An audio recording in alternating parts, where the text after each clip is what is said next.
channel, AMT Global, and of course, we are here in our showroom in Dera.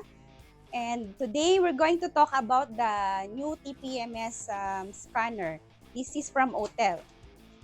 This is the Advanced TPMS Service Tablet. So, before, we have the MaxiTPMS ITS600, and also we have the TS508.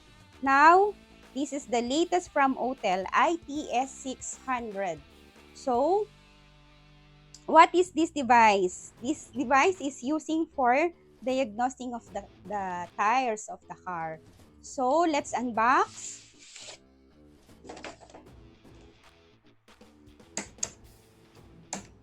Okay, this is the carry case device.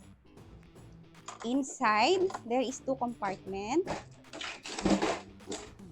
which is the main device, the main unit, the Maxi BCI, okay, the adapter, or this is the charger.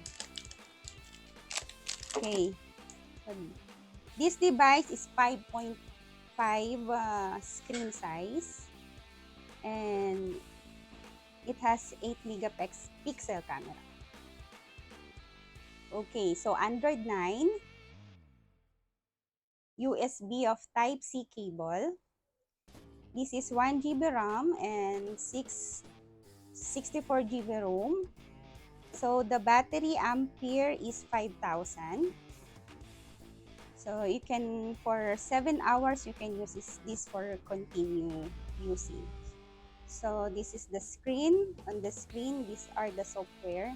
TPMS, battery test, OE entry, TPMS retrofit service, the update, data manager, academy, toolkit, maxi tools, activate pro function. And if you are new for having this device, you don't worry about. We have here the quick reference guide.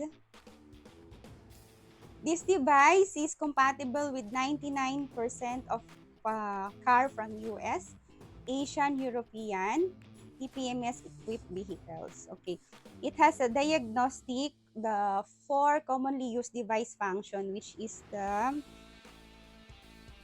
you can see here, you just click the service, and it is here, the 4 commonly used functions, the oil reset, EPB, DMS, and SAS, which is the steering angle sensor.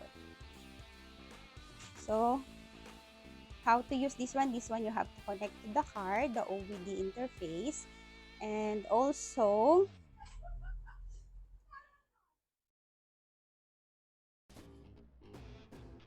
it has the onboard instructional video. You can just go to the academy, and for your report, you can print via Wi-Fi or Bluetooth. And this is also compatible with the MX sensor that can read here TPMS system, view live data, and it can read the plate scan. Optical scanner identifies vehicle ID, auto bin, and VIN scan. Alright, this is the new generation of TPMS diagnostic tools. And also, this one you can combine with this TBE200, which can check the tire tread and brake disc. Alright guys, see you again on our next episode. We're going to talk about what is this TBE200. So please like, share, and subscribe. And also please follow us on our other social media platform. We have TikTok, Instagram, and Facebook. Alright, see you again. Bye.